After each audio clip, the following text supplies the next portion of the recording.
في حاجة ناس كتير قوي ما بتاخدش بالها منها، إنك ساعات بتخسر مش علشان كلامك غلط ولا علشان فكرتك ضعيفة، لكن علشان طريقتك في عرض الكلام. الكتاب بيحاول من أول لحظة يفهمك إن الكلام مش حاجة بسيطة ولا تلقائية زي ما ناس كتير فاكرة. الكلام أداة، وسيلة وتأثير، وحاجة ممكن تفتح لك أبواب أو تقفلها في وشك، وممكن ترفعك أو تكسرك، وممكن تخلي الناس تحترمك أو تتجاهلك على حسب أنت بتستخدمه إزاي. إحنا بنتكلم طول اليوم، بس قليل جدا اللي فاهم هو بيقول إيه وليه قاله وإمتى قاله. أغلب الناس بتتكلم علشان تفضي أو ترد أو تدافع عن نفسها، مش علشان توصل فكرة أو تبني معنى. أكتر مشكلة بتقابل أي حد في الكلام إنه مش بيبقى مرتب من جوه. الفكرة نفسها بتبقى ملخبطة، فالكلام يطلع ملخبط، والجمل تدخل في بعض والمعنى يضيع، واللي قدامك يخرج من الحوار وهو مش فاهم أنت كنت عايز تقول إيه أصلاً. وعلشان كده، أول خطوة في فن الكلام إنك تبقى فاهم نفسك قبل ما تطلب من حد يفهمك. تبقى عارف أنت عايز إيه من الكلام ده، عايز توصل لإيه، عايز اللي قدامك يحس بإيه بعد ما تخلص كلامك. ناس كتير فاكرة إن الكلام القوي لازم يكون صعب، مليان مصطلحات أو جمل طويلة تقيلة، مع إن الحقيقة عكس كده. الكلام القوي هو الكلام البسيط اللي بيوصل، إنك تقول الفكرة بأقصر طريق ومن غير لف ولا دوران. اللي بيفهم بجد بيعرف يبسط، واللي مش فاهم بيعقد علشان يستخبى ورا الكلام. ومن الحاجات اللي بتهد أي حوار إن كل واحد يبقى مستني دوره يتكلم، مش مستني يفهم.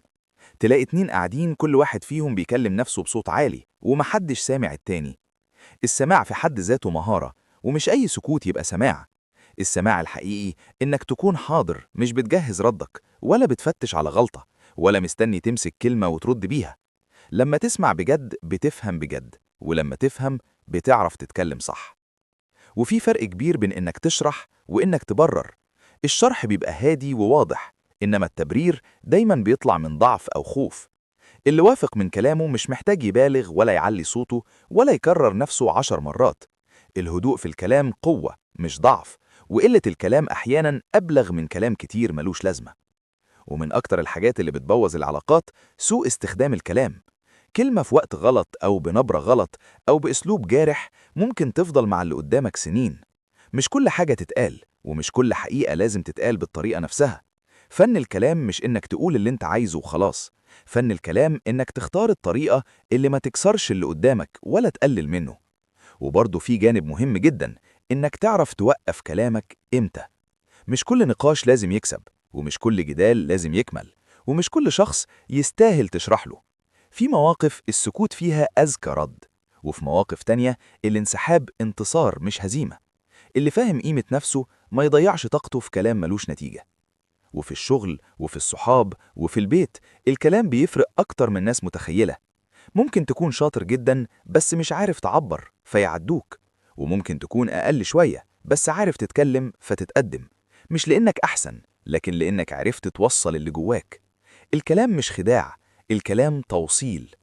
ومن الأخطاء الشائعة كمان إنك تتكلم من غير ما تحس باللي قدامك. إنك تدخل بنفس الأسلوب مع كل الناس، مع إن كل شخص له طريقة. في اللي يستحمل هزار، وفي اللي كلمة زيادة تجرحه. في اللي تحببه بالكلام، وفي اللي الكلام الكتير يزهقه. فن الكلام إنك تقرأ اللي قدامك قبل ما تفتح بقك. والكتاب بيأكد إن الكلام مش مهارة بتتولد، دي مهارة بتتدرب. كل مرة بتفكر قبل ما تتكلم، كل مرة بتراجع نفسك بعد ما تخلص كلام، كل مرة بتحاول تفهم بدل ما ترد. انت كده بتتعلم فن الكلام من غير ما تحس. الغلط مش إنك تغلط، الغلط إنك تفضل تغلط ومش واعي. وفي الآخر، الكلام مش هدف في حد ذاته. الهدف هو الفهم والتأثير وبناء علاقة صحية مع الناس ومع نفسك.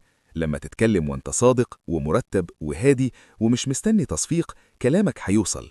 يمكن مش لكل الناس، بس للناس الصح، وده الأهم.